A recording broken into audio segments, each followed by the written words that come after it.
The book of Leviticus, chapter 20 and verse 26.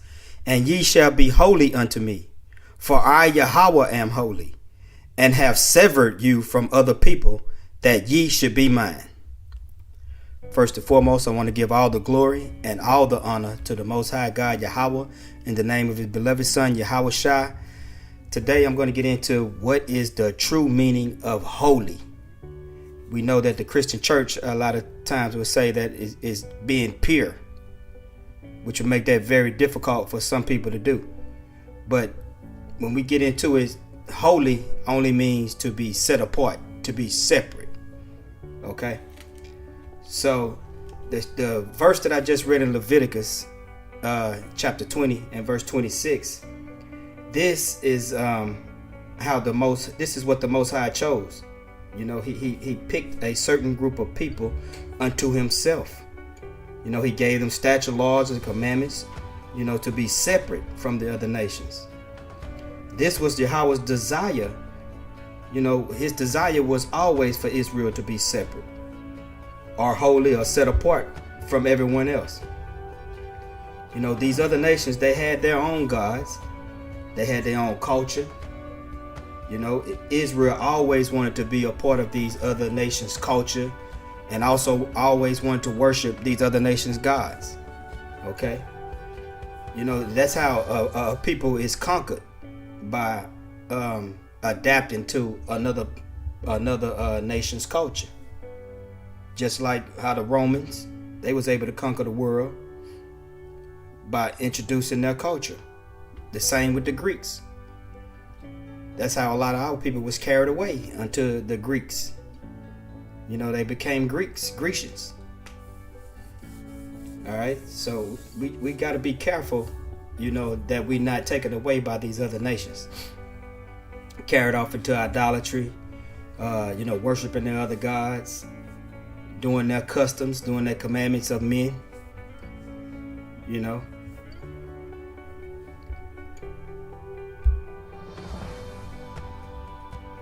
This is the book of Deuteronomy, chapter 7, and I'm going to start at verse 1. When Yahweh thy power shall bring thee into the land whither thou goest to possess it, and hast cast out many nations before thee, the Hittites, the Girgashites, and the Ammonites, and the Canaanites, and the Perizzites, and the Hivites, and the Jebusites, 7 nations greater and mightier than thou. And when Yahweh thy power shall deliver them before thee, thou shalt smite them and utterly destroy them.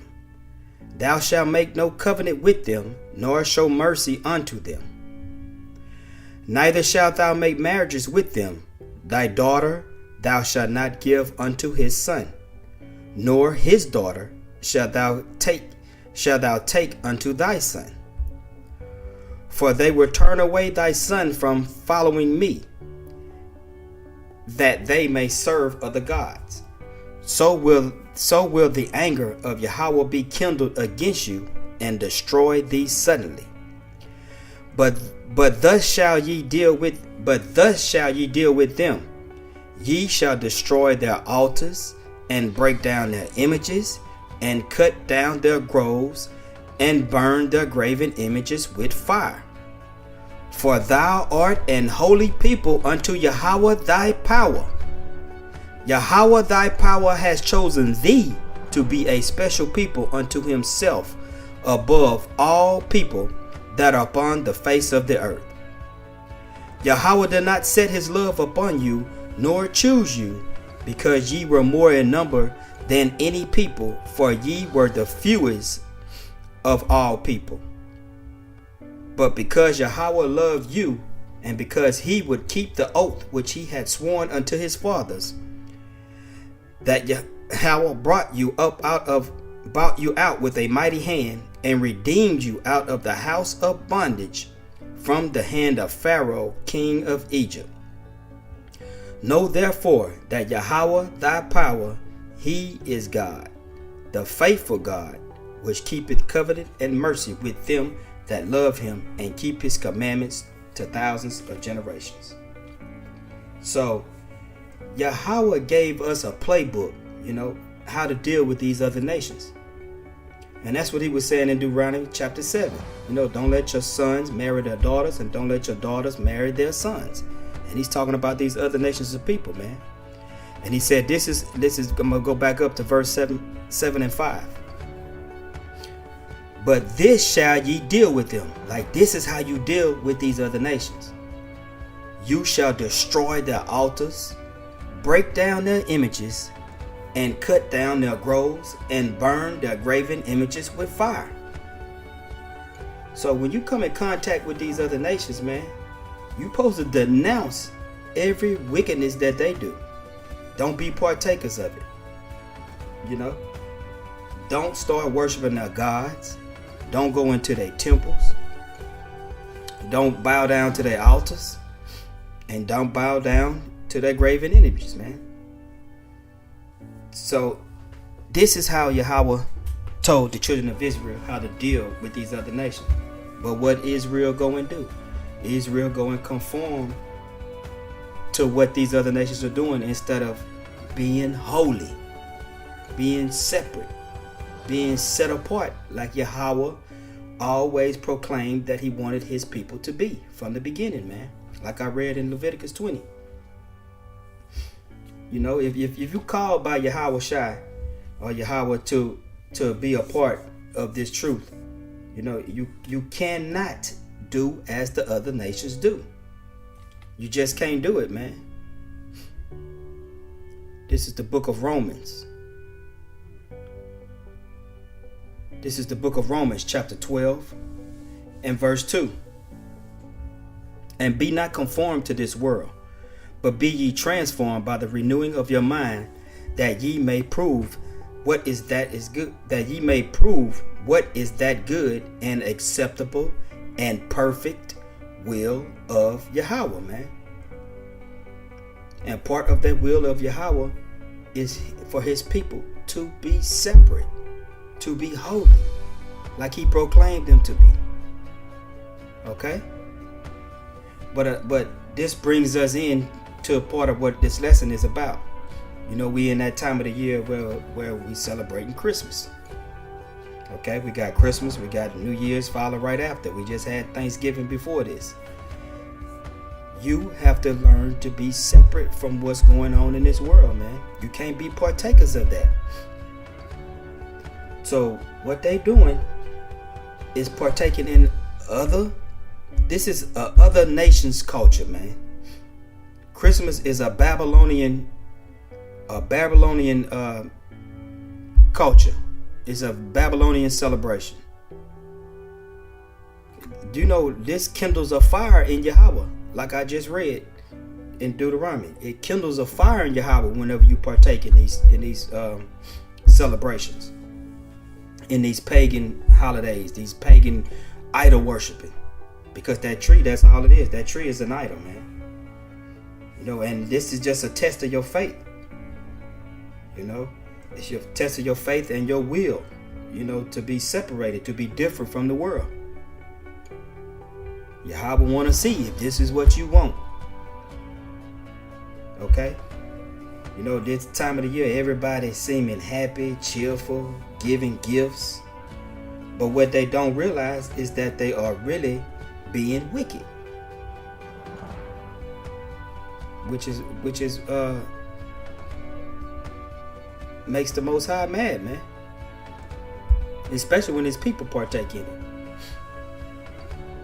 This is the book of Ecclesiasticus, chapter 9 and verse 12. Delight not in the thing that the ungodly has pleasure in, but remember, they shall not go unpunished unto the grave. All right? And what things do the ungodly have pleasure in? What things do the other nations? Not only is these other nations ungodly, he's talking about some of these people that's in the part of Israel, Israelites. They are ungodly, but don't delight in the things that they do. And what things do they do? Peter spoke of it in 1 Peter 4 and 3.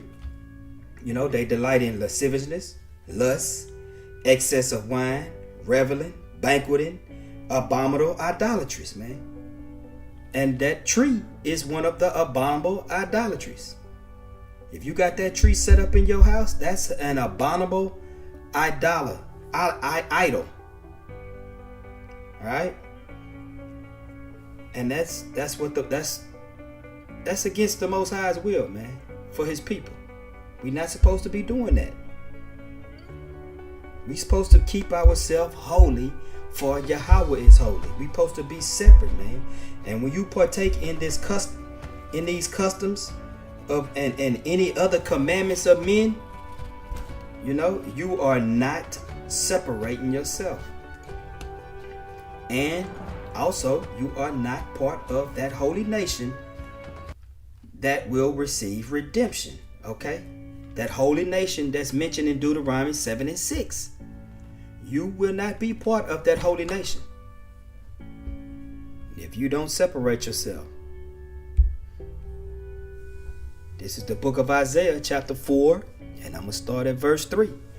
And it shall come to pass that he that is left in Zion, and he that remaineth in Jerusalem, shall be called holy, even every one that is written among the living in Jerusalem. Okay?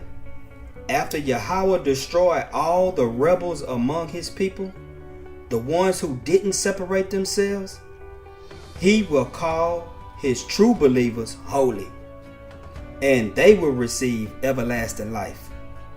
Those are the ones that's written in that book of life, man. The ones that separate themselves. Okay?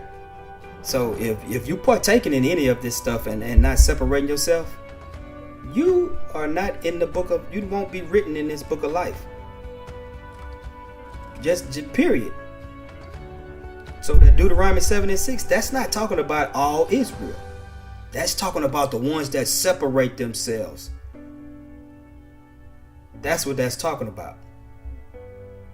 That's talking about the Israel of God. That's not just talking about all Israel. That's talking about those that separate themselves, man. Those are the ones that are going to receive the reward of everlasting life. All right? These are the true saints. Because when you get into the word saint, what does the word saint mean? The set apart ones. That's who the saints are.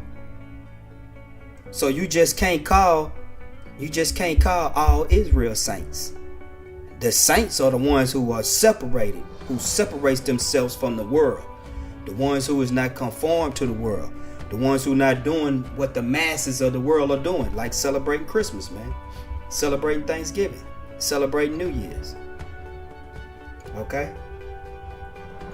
So, these are the saints, the set apart ones. The ones who will take the kingdom. The ones who will take the kingdom. As spoken by Daniel, man, in chapter 7. The ones who wait patiently to see their enemies fall, man. The kingdom is for the set apart ones. It's not for all Israel. Like some brothers believe. It's not for all Israel. The kingdom is only for the ones that is set apart, the ones that will be called holy. Like I just read in verse 3 in Isaiah chapter 4. Okay? So brothers and sisters, don't let this time of the year or any other pagan celebration take your crown. Like it says in Revelation 3, let no man take thy crown. Okay?